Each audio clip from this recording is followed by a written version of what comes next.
A locker at the Mattawan Fire Department is empty tonight as colleagues, family, and friends mourn the loss of Nate Fruin.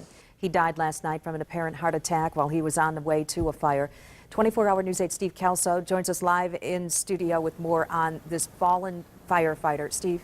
Good evening. Nate Fruin was just 22 years old. He'd been hanging around with the Mattawan Fire Department since he was 16 as a cadet. He eventually became a full-fledged firefighter.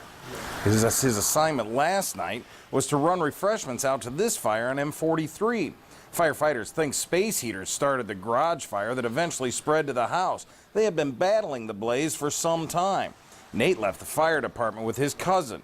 About a quarter of a mile away, he began having problems. His cousin pulled over, and by the time an ambulance arrived from his own department, Nate Fruin was in full arrest.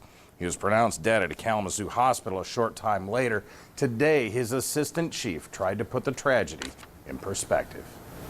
He was one of the people that you looked at as an up-and-coming person that, you know, you kind of expect to be around for a long time and kind of take the reins and start taking over at some point. And, you know, it's like I say, it's a big void in our department, our community, and obviously big loss to his family.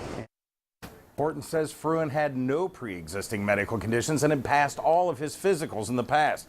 An autopsy is scheduled. Funeral arrangements are pending. This is the first death in the line of duty in the history of the Mattawan Fire Department.